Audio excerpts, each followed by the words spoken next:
ಕೋಡುಬಳೆ ಅಂದ್ರೆ ಅಡುಕಲೆ. ಇಂದು ಮಾಜಿ ಪ್ರಧಾನಿ ದೇವೇಗೌಡರ ಪತ್ನಿ ಚೆನ್ನಮ್ಮರ ಅಂತ್ಯಕ್ರಿಯೆ ಮಧ್ಯಾಹ್ನ 12 ಗಂಟೆವರೆಗೆ ರೇವಣ್ಣರ ನಿವಾಸದಲ್ಲಿ ಅಂತಿಮ ದರ್ಶನಕ್ಕೆ ವ್ಯವಸ್ಥೆ. ಅಂತ್ಯಕ್ರಿಯೆಯಲ್ಲಿ ಸಿಎಂ ಸೇರಿದಂತೆ ಹಲವರು ಭಾಗ್ಯ ಸಾಧ್ಯತೆ. ಇಂದು ಹೊಳೆನರಸೀಪುರ ಪಟ್ಟಣ ಬಂದ್. ಈ ಸುದ್ದಿಗಳನ್ನು ನೋಡೋಣ ಅಂತಿಮ ಯಾತ್ರೆ ನ್ಯೂಸ್ ಟಾಪ್ನಲ್ಲಿ. ಮಾಜಿ ಪ್ರಧಾನಿ ಎಚ್.ಡಿ. ದೇವೇಗೌಡ ಪತ್ನಿ ಚೆನ್ನಮ್ಮ ಮೊನ್ನೆ ಹೃದಯಾಘಾತದಿಂದ ವಿಧಿವಶರಾಗಿದ್ದು ಇವತ್ತು ಅಂತ್ಯಕ್ರಿಯೆ ನಡೆಯಲಿದೆ. ಇವತ್ತು ಹಾಸನ ಜಿಲ್ಲೆ ಹೊಳೆನರಸೀಪುರ ತಾಲೂಕಿನ ಮಾವಿನಕೆರೆ ಬೆಟ್ಟದ ಸಾಂಪ್ರದಾಯಿಕ ರೆಸಿಪಿ, ಮತ್ತಷ್ಟು ಬೇಕೆನಿಸುವ ರುಚಿ. ಕೋಡುಬಳೆ ಅಂದ್ರೆ ಅಡುಕಲೆ. ತಪ್ಪಲಿನಲ್ಲಿ ಮಧ್ಯಾಹ್ನ 2 ಗಂಟೆ ಬಳಿಕ ಚೆನ್ನಮ್ಮ ಅಂತ್ಯಕ್ರಿಯೆ ನಡೆಯಲಿದೆ.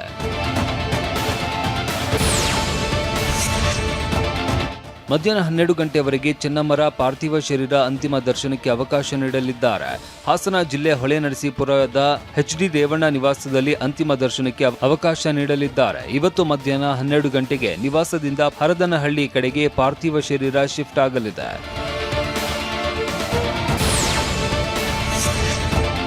ದೇವೇಗೌಡರ ಪತ್ನಿ ಚೆನ್ನಮ್ಮರ ಅಂತ್ಯಕ್ರಿಯೆಯಲ್ಲಿ ಮುಖ್ಯಮಂತ್ರಿ ಡಿ.ಕೆ. ಶಿವಕುಮಾರ್ ಸೇರಿದಂತೆ ಹಲವರು ಭಾಗಿಯಾಗಲಿದ್ದಾರೆ. ಕೇಂದ್ರ ಸಚಿವರಾದ ಪ್ರಹ್ಲಾದ್ ಜೋಶಿ, ವಿ. ಸೋಮಣ್ಣ, ಶಿವರಾಜ್ ಸಿಂಗ್ ಚೌಹಾಣ್, ವಿಪಕ್ಷ ನಾಯಕರಾದ ಆರ್. ಅಶೋಕ್, ಛಲವಾದಿ ನಾರಾಯಣಸ್ವಾಮಿ, ಸಂಸದ ರಾಘವೇಂದ್ರ, ಮಾಜಿ ಸಚಿವ ರಾಜಣ್ಣ ಸೇರಿದಂತೆ ಹಲವು ಗಣ್ಯರು ಭಾಗಿಯಾಗಲಿದ್ದಾರೆ.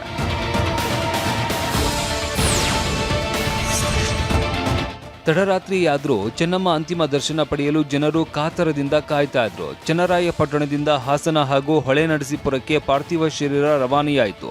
ರಾತ್ರಿ 1 ಗಂಟೆ ಸುಮಾರಿಗೆ ಚೆನ್ನಮ್ಮ ಪಾರ್ಥಿವ ಶರೀರ ಹೊಳೆನರಸೀಪುರಕ್ಕೆ ಬಂದಿತ್ತು.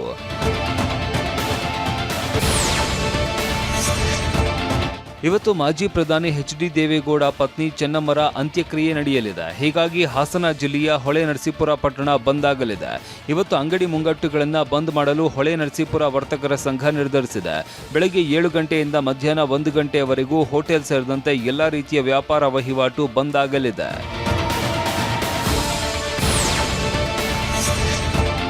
ಇವತ್ತು ಚೆನ್ನಮ್ಮರ ಅಂತ್ಯಕ್ರಿಯೆ ನಡೆಯಲಿದೆ. ಅಪಾರ ಪ್ರಮಾಣದಲ್ಲಿ ಜನ ಸೇರ್ತಾರೆ. ಹೀಗಾಗಿ ಹೊಳೆನರಸೀಪುರ ತಾಲೂಕಿನ ಶಾಲಾ ಕಾಲೇಜಿಗೆ ಇವತ್ತು ರಜೆ ಘೋಷಿಸಲಾಗಿದೆ.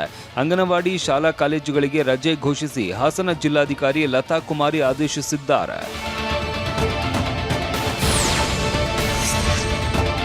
ಪತ್ನಿ ಚೆನ್ನಮ್ಮ ಅಂತ್ಯಕ್ರಿಯೆ ಸ್ಥಳಕ್ಕೆ ಮಾಜಿ ಪ್ರಧಾನಿ ಎಚ್.ಡಿ. ಭೇಟಿ ನೀಡಿದ್ರು.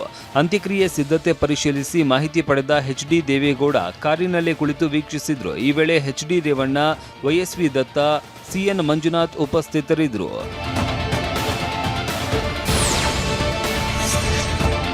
ಪತ್ನಿ ಚೆನ್ನಮ್ಮ ಕೊನೆಯುಸಿರೆಳೆದ ಕ್ಷಣದಿಂದಲೂ ನೋವಿನಲ್ಲೇ ಇರುವ ಎಚ್.ಡಿ. ನಿನ್ನೆ ಕೂಡ ಭಾವುಕರಾದರು.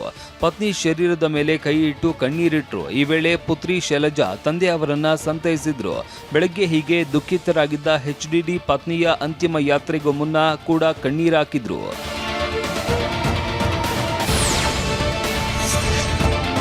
ಪತ್ನಿ ವಿಯೋಗದಿಂದ ದುಃಖದಲ್ಲಿ ಇರುವ ಎಚ್.ಡಿ. ದೇವೇಗೌಡರಿಗೆ ಪ್ರಧಾನಿ ನರೇಂದ್ರ ಮೋದಿ, ಅಮಿತ್ ಶಾ, ರಾಜನಾಥ್ ಸಿಂಗ್ ಫೋನ್ ಮಾಡಿ ಸಾಂತ್ವನ ಹೇಳಿದ್ದಾರೆ. ಮಲ್ಲಿಕಾರ್ಜುನ ಖರ್ಗೆ, ನಿರ್ಮಲಾ ಸೀತಾರಾಮನ್ ಕೂಡ ಸಾಂತ್ವನ ಹೇಳಿದ್ದಾರೆ. ಇನ್ನು ಕೇಂದ್ರದ ಪರವಾಗಿ ಸಚಿವ ಪ್ರಹ್ಲಾದ್ ಜೋಶಿ ಅಂತಿಮ ನಮನ ಸಲ್ಲಿಸಿದರೆ ಡಿಸಿಎಂ ಪರಮೇಶ್ವರ್ ಸೇರಿದಂತೆ ಸಚಿವರು, ಮಾಜಿ ಸಚಿವರು ಪದ್ಮನಾಭನಗರ ನಿವಾಸದಲ್ಲೇ ಅಂತಿಮ ದರ್ಶನ ಪಡೆದರು. ಕೋಡುಬಳೆ ಅಂದ್ರೆ ಅಡುಕಲೆ.